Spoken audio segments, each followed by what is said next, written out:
O Alexandre de Moraes procurou Lula para haver uma união entre o judiciário e o executivo para que eles possam ferrar o Arthur Lira, porque é exatamente isso que está acontecendo. O Alexandre de Moraes teve uma conversa privada com o Arthur Lira fora da agenda e foi uma conversa muito tensa, porque o Arthur Lira quer pautar uma CPI contra o STF por abuso de poder. Isso tudo que está acontecendo é de olho nas sucessões da presidência da Câmara e do Senado em 2025. E por isso que Rodrigo Pacheco e Arthur Lira fustigam tanto o judiciário, para que eles possam fazer acenos aos bolsonaristas. Então o que o judiciário e o executivo fazem? Se unem contra o legislativo. Mas eu quero que você coloque nos comentários o que você acha de todo esse embate. Vai facilitar a vida de Lula ou não? E essa união, Lula e Moraes, pode dar certo? Se você acha que vai dar certo, deixa o like, claro, no vídeo e se inscreva no canal. Nós temos que entender exatamente o ponto central que está derivando todos os outros embates entre os poderes. E por que está havendo esse embate dos poderes? Porque há a sucessão para as presidências do Senado e da Câmara em 2025.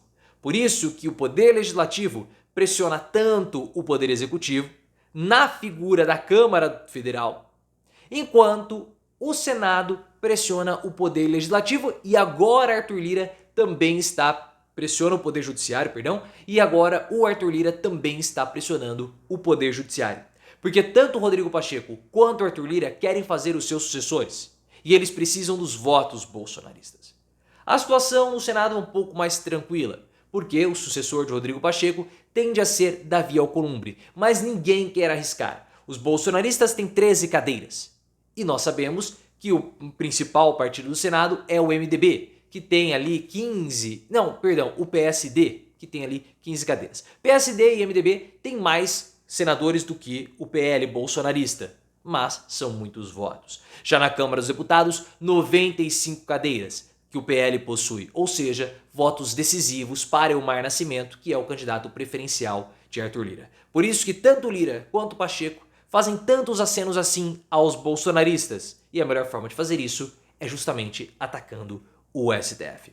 A gente sabe também que Arthur Lira prepara um plano de vingança contra o governo federal e também contra o STF, em função da situação envolvendo Chiquinho Brazão. Lira se articulou junto com Elmar Nascimento para fazerem uma aliança com o Centrão Raiz, para mostrarem para o governo federal que eles têm força na sucessão de Arthur Lira. Mas os votos que o governo conseguiu foram maiores do que a expectativa. E Arthur Lira percebeu naquele momento que o poder dele diminuiu e ele tem prazo de validade. Então Lira preparou um pacote de vingança, um plano de vingança, para pautar algumas CPIs, criar grupos de discussão, para tratar a respeito das interferências do STF no legislativo. E um grupo de trabalho para avaliar isso e também uma CPI sobre abuso de poder do judiciário. Lira reage também a um plano do Flávio Dino para criar novos mecanismos de financiamento do governo, fazendo que o governo possa pegar crédito excepcional para matérias estruturais. Isso devolveria para o governo federal uma parte do controle do orçamento, reduzindo assim os poderes do legislativo. Então há todo esse embate do judiciário junto com o executivo contra o legislativo. E aí, pessoal, o que começou a acontecer? Essa última semana foi uma semana muito tensa para os poderes. O Alexandre de Moraes compareceu para um evento, para uma cerimônia no Senado. Uma cerimônia para o lançamento do novo Código Civil. Um pré-projeto para o Código Civil. E o Alexandre de Moraes avisou o Rodrigo Pacheco, presidente do Senado, em cima da hora. E apareceu lá uma jogada combinada do Moraes com o Luiz Roberto Barroso, que é o presidente do STF. Moraes ficou ao lado de Pacheco. Tiveram ali um clima ameno, amistoso, mas a gente sabe que o Senado votou o pacote daquelas substâncias ilícitas, derrubando uma ação do STF, e agora a Câmara dos Deputados pode votar a redução do foro privilegiado, enquanto o STF já possui maioria para expandir o foro privilegiado. Embates que vão ocorrer muito em breve. Depois do encontro com Pacheco, Moraes foi ter uma reunião com Arthur Lira. Uma reunião muito tensa, segundo as informações. De acordo com Otávio Guedes, do G1, a reunião de Alexandre de Moraes com Arthur Lira teve como pauta justamente a CPI contra o STF por abuso de poder. Ou por decisões, enfim, por abusos supostamente cometidos pelo judiciário. É uma CPI que tende a desgastar demais a relação entre os poderes. Lira foi aconselhado pelos seus aliados a recuar. Por quê? Porque se Lira for para cima do STF, ele vai arrumar desgaste com dois poderes, com o poder executivo e com o poder judiciário. E Lira não tem força suficiente para peitar dois poderes. Por isso que Lira está sendo aconselhado a reaver essa ideia. Não pautar CPI contra o STF, mas o grupo de trabalho para avaliar tempo de mandato, durações, reduzir os poderes do STF, isso vai acontecer.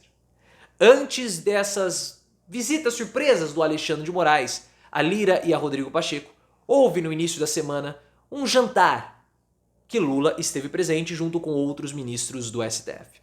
Nesse jantar estiveram presentes Alexandre de Moraes, Cristiano Zanin e também o Flávio Dino, os ministros que foram selecionados por Lula. E compareceram junto com Lula Ricardo Lewandowski, que era ministro do STF, e o Bessias, que é o advogado-geral da União. Foi um jantar bem amistoso, mas os ministros do STF cobraram uma posição do Lula. Cobraram que Lula, de fato, se posicione contra a Câmara dos Deputados nos embates que existe da Câmara contra, ou do Legislativo contra o Judiciário. Porque Lula tem adotado uma postura muito mais pragmática. Ele não quer se desgastar porque existem questões mais importantes como a redução da desigualdade social. Lula precisa aprovar projetos nesse sentido, então qualquer coisa que possa provocar ruídos, Lula vai recuar. Só que os ministros do STF pediram uma pressão maior do Lula. Eles cobraram Lula para que haja essa parceria. Porque a gente sabe que o Lula adotou uma nova forma de governar o país, uma nova governabilidade. Lula transformou o STF numa terceira casa. Gilmar Mendes e Alexandre de Moraes são dois senadores. O Josias de Souza falou que, do UOL, falou que o Gilmar Mendes se comporta como um senador. E é claro, óbvio, Lula colocou o Gilmar Mendes nessa posição. Lula botou o Flávio Dino no STF e trouxe o Ricardo Lewandowski do STF para dentro do governo para que essas pontes possam ocorrer. Porque sem a ajuda do judiciário, o executivo não vai conseguir peitar e enfrentar o legislativo, porque está muito difícil governar. O Congresso é extremamente conservador e bolsonarista. Os votos no legislativo não correspondem aos votos do executivo.